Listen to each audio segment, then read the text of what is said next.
Tonight, I have the distinct honor of introducing this year's Trailblazer Awardee. He embodies the spirit of what it truly means to be a trailblazer. Now, those of you that follow sports, here's a good trivia question for you. Who is the first minority coach to win a Super Bowl? Oh, you looked at the program. Okay. But he first won it, because he has 4 Super Bowls, by the way, as a Latino quarterback. Okay? Yeah, clap. That's very important. A Latino quarterback won a Super Bowl.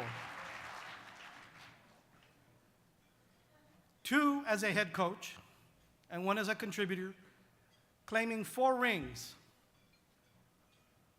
But his leadership could be felt off the field, where he carried his pioneering spirit into everyday life, dedicating his time and energy to developing programs to give back to the community where he came from.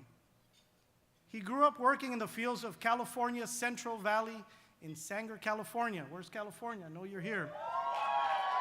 There you go. His father migrated from Durango, Mexico. I knew we had some Duranganos aquí, por aquí andaba. At the age of 12, and his mother's family is from Jalisco, though she was born in Fresno, California. He took the lessons of hard work he learned as a youth and applied them to his academic and athletic career, starring as a quarterback at Pacific University and eventually breaking into the NFL as a member of the Oakland Raiders, where he became the first NFL's quarterback, the first to break into the NFL before he won the Super Bowl, in 1960. So he holds the distinction not only of Super Bowl wins, but as the first Latino quarterback. Isn't that great?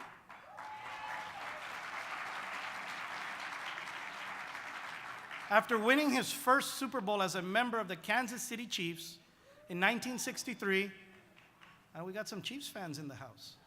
All right, couple. He returned to the Silver and Black as an assistant coach, where he earned another championship ring in 1976, and he continued to rise when he became the NFL's first minority head coach to win a Super Bowl not only once, but twice, in 1980 and 1983. Viva los Raiders. There you go. To put these accomplishments into perspective, we did not see another Hispanic NFL coach until 2011. I know, wow. Known for his calm charisma, mentorship, and steady hand, he guided these teams to the height of success through leadership, encouragement, and discipline. Simply put, Tom Flores is a sports icon.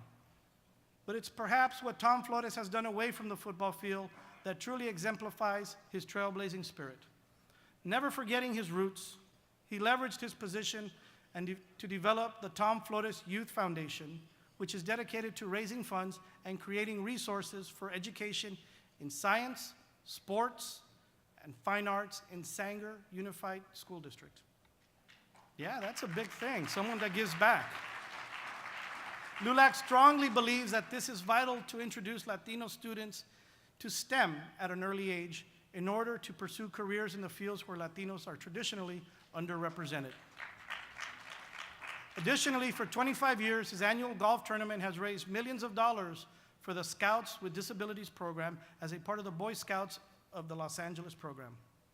In his words, a total commitment is paramount to reaching the ultimate performance. That is a very powerful quote. It is his total commitment to excellence and giving back that makes him a role model and a source of pride for Latinos, Americans, and people everywhere. Now, before I bring this trailblazer onto the stage, you know me, I digress, and teleprompters mess me up. This coming year, we need everyone's help. I announced earlier the Rise Up, Unite, and Defend campaign. Coach Flores meets all the requirements to be elected into the National Pro Football Hall of Fame. And unfortunately, he's been bypassed year after year, which is sad. and I'm just being polite because there's ladies in the house. If not, I'd use a couple of other choice words. But it's sad that someone with his credentials, someone that broke glass ceilings in the 1960s, has not been inducted into the Pro Football Hall of Fame. So when the voting comes around, please reach out, hashtag Tom Flores Hall of Fame 2018. He is one of ours. He represents lo mejor de lo nuestro. Now please join me in welcoming LULAC's National Trailblazer of the Year awardee, Coach, and my new best friend, Coach Tom Flores.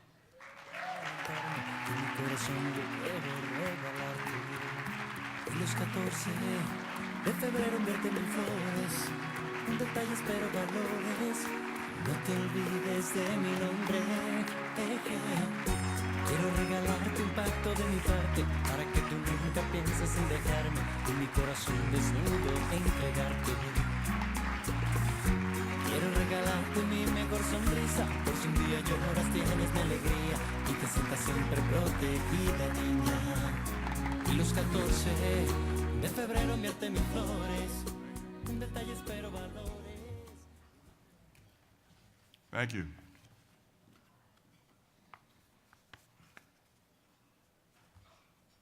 President Rocha, thank you very much for that nice introduction.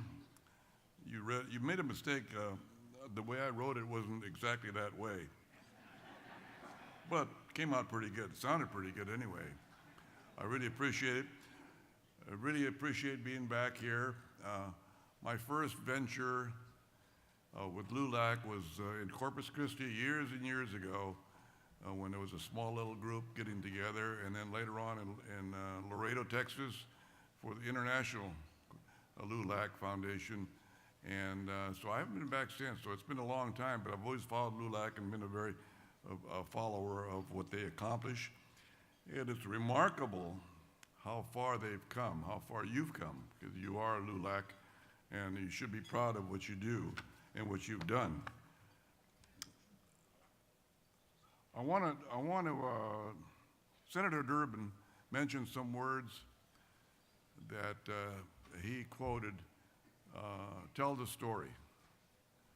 And when you're out there, rather than stating this, stating that, holding signs up, tell your story, tell the story. And I'm going to tell you a story tonight, or maybe 2 or 3 stories, short ones, not long. But the first one I'm going to tell you is about my grandfather. And it was the Mexican dream. You hear about the American dream? Well, this was the Mexican dream that became the American dream.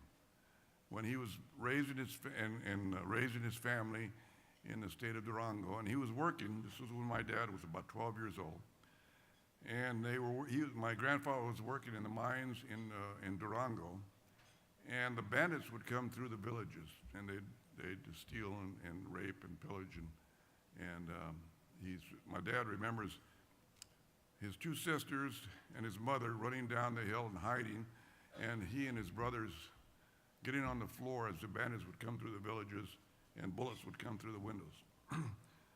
It looks like a Hollywood movie, but it was true. This was reality. They all claimed to be Pancho Villa's bandits, but who knows if they were or not. What doesn't matter? They were still bandits.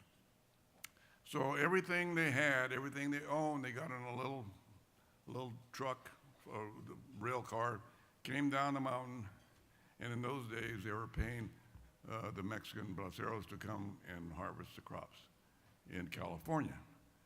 So now that was the next step of his American dream, because he was able to come to California, establish a home in the Central Valley, not much of a home, but it was a home, and work day and night. The entire family worked day and night because that's the way it was in those days. My father never went on to school because they all had to work to support. They were accepted. Now, years later, as we were all growing up, we had a little store, a little a little market in a neighborhood, a tienda, they call it, as you all know, excuse me. And he had a little store. It wasn't any bigger than half this, maybe this stage. And it was probably the precursor to 7-Elevens. He was open 7 days a week. He opened at 6 in the morning, sometimes 5 in the summertime, and closed when the last person walked out the door. One night, there was several times where he would disappear during the evening, and then he'd come back an hour or two later, and we didn't know. My brother and I were very young, and one night, he stayed a little longer than normal, and he came back and with a smile on his face, his chest puffed out. He had been sworn in as a U.S. citizen.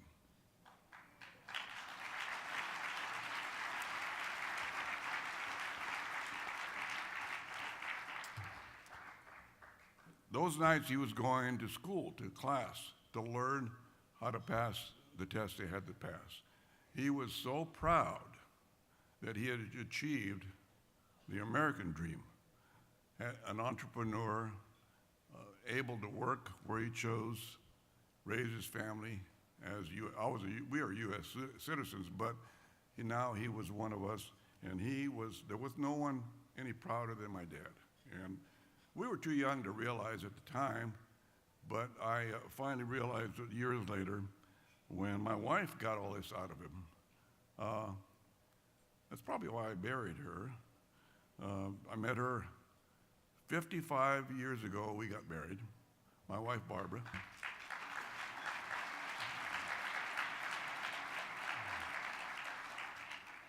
I'm very proud. That's my American dream.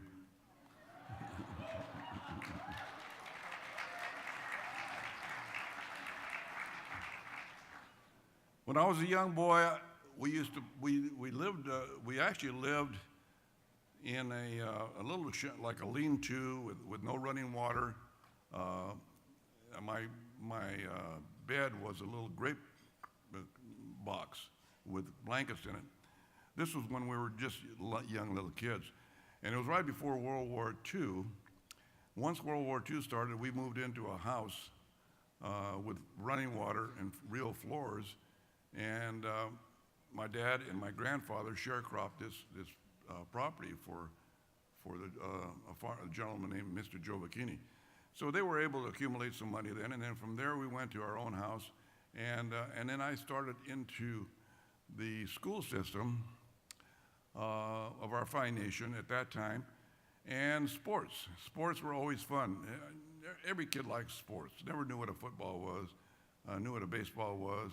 I never knew basketball. My dad had never even seen a football game nor a basketball game, but he knew what baseball was.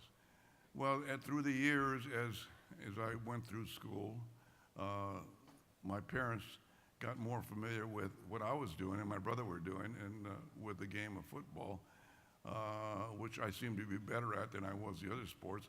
I was a very good student, so I was able to go to college. And then when I got to college, the next segment of a dream started, the football journey. Now, the football journey was through college and into the pros. Having failed and tried and failed and tried, I finally made it in the American Football League, which was in itself a pioneer league because this was a brand new league, and I was the very first quarterback for the Raiders, and very proud to have been the first Hispanic quarterback. We weren't called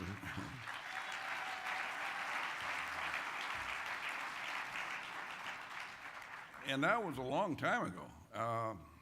So a lot of things happened along the way, and I was able to be part of 4 Super Bowls. I was able to feel the excitement and the joy of achievement, and I was able to be the first in a lot of things. And we, as a group, were the pioneers, the American Football League. We were the pioneers of a new league, and part of why it is what it is today, which is very, very popular. And that was my journey for the next 10, 20 years. And I kept going, and now, over 50 years later, I'm still going. I'm still doing the radio broadcast. I'm still doing the radio broadcast for the Raiders. We played in Mexico City last season, and we beat the Houston Texans. We're playing this year. We're playing the New England Patriots in Mexico City again this year. So that ought to be a good game. You're all invited to come down as my guests. Or to Oakland or Las Vegas or wherever we're going to play. But that is a continuation of my journey, which will be my final journey as a businessman. You know, everybody's journey has to end at some point. Mine hopefully will end, as was mentioned by your president, in Canton maybe someday. Maybe not. If not, it's been a wonderful journey, but I've proven, and I think you can tell from my story, I'm very proud of everything that I did along the way, but I'm more proud of having been a pioneer for all the Hispanic kids in this world. It can be done. It can be done. Thank you very much.